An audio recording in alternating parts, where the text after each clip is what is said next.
Hannafin. You might remember me from previous videos like Naughty Knots and Hey, That's Not a Knot. I'm the summer camp director here at YMCA Camp Wilson. I'm going to show you how to tie a couple knots that we're going to use on the rock wall. The first knot that we're going to learn is called a figure 8 knot, and it's a very simple knot. This is the knot that we're going to use for the participant to climb, okay? And very simple. What we're going to do is we're going to take the rope. We're going to take a bite, which essentially is taking a loop of the rope just like so. All right, and we're going to go around once. We're going to go around twice.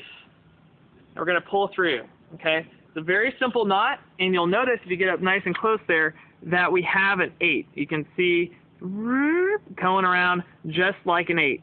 This loop right here is going to be where we put our carabiner to attach to the harness of the participant. All right. I'm going to show you another knot. This is a little bit more of an advanced knot. This is called a Super 8 knot. And what we're going to do is we're going to start out by doing our figure 8 knot. Okay. So we've got our figure 8 knot. We're going to take that little tongue that's sticking out there, and we're going to push it right back through. But we're not going to put it all the way through. We're going to keep 2 fingers here. We're going to go around and we're going to reach through, and we're going to pull this all the way up. Now this knot is not necessary to do, but it's a little bit more of an advanced knot, and you'll see this knot used in a lot of different climbing places. So it's a good thing to practice. All right.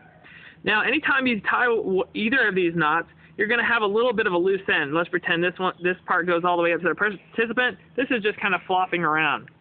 What we're going to do is we're going to do a double overhand knot, or an X knot, sometimes called a safety knot.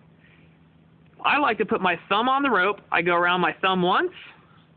I go around my thumb twice, and I'm kind of making an X right there. Okay? And then what I'm going to do is I'm going to remove my thumb and put the rope where my thumb was.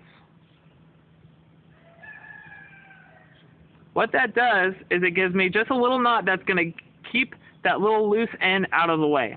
Okay? I have a little bit more here. I could even do a third loop if I wanted to. Couple of things to keep in mind with your knots. You want to make sure that the loops that you're going to be clipping your participant into are smaller than the size of your hand. If you have a huge loop, you're going to want to retie that knot.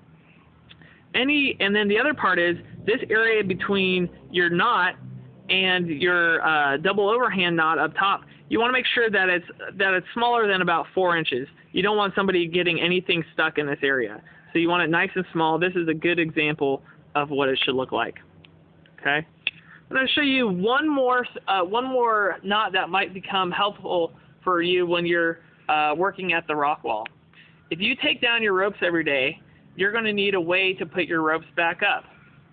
Okay, and this is normally you'll have a piece of P cord that will be going all the way up to the top, and you'll have your rope that's on the ground.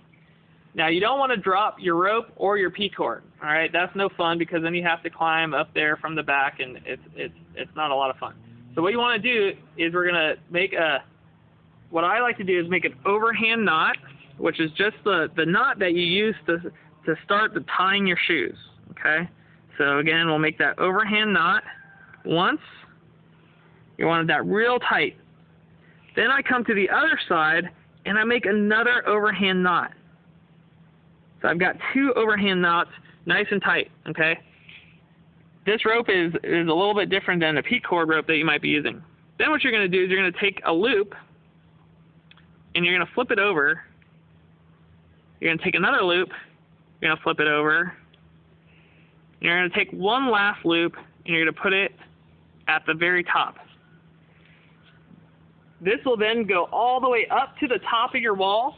When you pull down the other side, it's going to pull your rope all the way up through and around and then back down, and you'll be all set.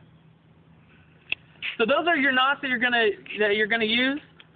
Wish you a great day of climbing. Have a lot of fun out there, and have a great day. Thanks so much. Bye-bye.